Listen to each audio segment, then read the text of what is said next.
Kalau ada yang mengatakan mari kembali ke Quran dan Sunnah, orang Pekanbaru ini, tolong jumpakan sama saya mau nengok dia gimana cara kembali ke Quran dan Sunnah. Keluar sekarang syubhat dari sebagian kaum Sufiyah. Mereka kaum Wahabi katanya hanya ingin kembali kepada Al-Quran Sunnah, Al-Quran Sunnah, Al-Quran Sunnah. Dikomentari oleh dia, apakah ente sanggup kembali kepada Al-Quran Sunnah? La hawla wa la quwata illa billah. Ya Abdus Samad, ittaqillah fi nafsak. Ittaqillah fi nafsak. Apakah ente sanggup, maksudnya kaum Wahabi, kembali kepada semboyannya gitu? Al-Quran Sunnah, Al-Quran Sunnah, Al-Quran Sunnah. Apa ente sanggup, kata dia. Maka kalau kita ingin membantah syubhat dari dia, tinggal kita putar balikkan pertanyaan dia. Kalau kalian atau kalau ente, kalau kita pakai bahasa dia,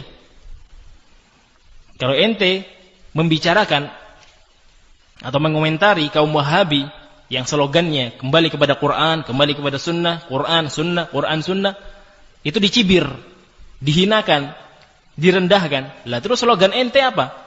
Kembali kepada habaib, kembali kepada para guru. Kemana Al-Quran dan Sunnah? Sebenarnya kita faham maksud dia apa. Al-Quran wa Sunnah ini adalah perkara-perkara yang memang jelas untuk kita amalkan. Tapi yang ingin dia sampai kepada satu titik adalah apa? Kaum Wahabi kalian itu sebenarnya tidak sanggup untuk menguasai Al-Quran, tidak sanggup untuk menguasai Sunnah. Jadi jangan berlagak, jangan pembualan untuk kembali kepada Al-Quran dan Sunnah. Dia lupa bahwasanya salah satu semboyan Wahabi, kalau kita bisa sebutkan dengan kalimat Wahabi juga dalam tanda kutip, adalah kembali kepada Al-Quran wa Sunnah ala fahmi salafil ummah. Lupa dia. Kita kembali kepada Al-Quran, kembali kepada Sunnah. Pemahaman kita? Tidak. Pemahaman para habaib? Tidak. Pemahaman para kiai? Tidak. Pemahaman para sahabat. Apa yang difahami oleh para sahabat, itu yang kita kembali kepadanya. Sahabat Nabi radhiyallahu ta'ala anhum wa ardahum sudah melihat langsung bagaimana Al-Quran, ayat-ayat Allah subhanahu wa ta'ala turun kepada beliau alaihi salatu wassalam. Maka itu yang kita pegang. Apa tafsiran para sahabat, sehingga kita mengetahui Abdullah bin Abbas sebagai imamul mufassirin, imamnya para ahli tafsir.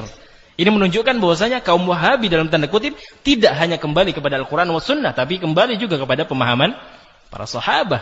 Berbeda dengan ente. Kenapa? Karena dia hanya kembali kepada apa yang dia fikirkan, apa yang dia anggap. Terkadang dia kembali kepada kalam a'immah, Asy-Syaukani, Asy-Syafi'i.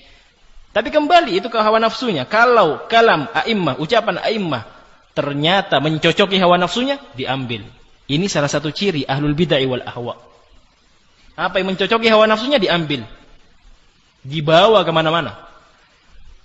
Seperti kata dia, Al-Imam Suyuti memiliki sebuah pendapat, yaitu bolehnya zikir keras-keras, dibawa sudah kemana-mana. Dia datang ke Samarinda, dibawa. Dia datang ke Batam, dibawa. Semuanya.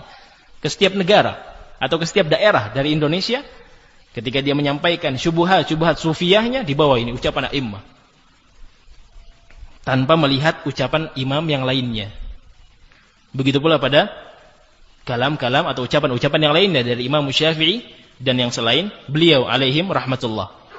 Maka syahidnya adalah apa yang bisa mereka jadikan sebagai dalih, apa yang bisa mereka jadikan sebagai dalih, itu yang dibawa kemana-mana, dan tidak mau melihat kepada ucapan yang lain yang ternyata adalah perkara yang lebih rajih. Kalau dalam urusan zikir keras-keras, bukan masalah kerasnya yang kita perbincangkan, yang kita bahas. Kalau keras, Nabi SAW menjaharkan zikir beliau setelah sholat.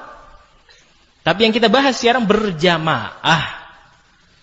Imam memimpin bacaan ayat kursi, kemudian dilanjutkan dengan doa, kemudian dilanjutkan dengan sholawat, kemudian dilanjutkan dengan bersalaman sekeliling masjid, diakhiri dengan Allahumma taqabbal minna wa minkum, atau doa yang semisalnya.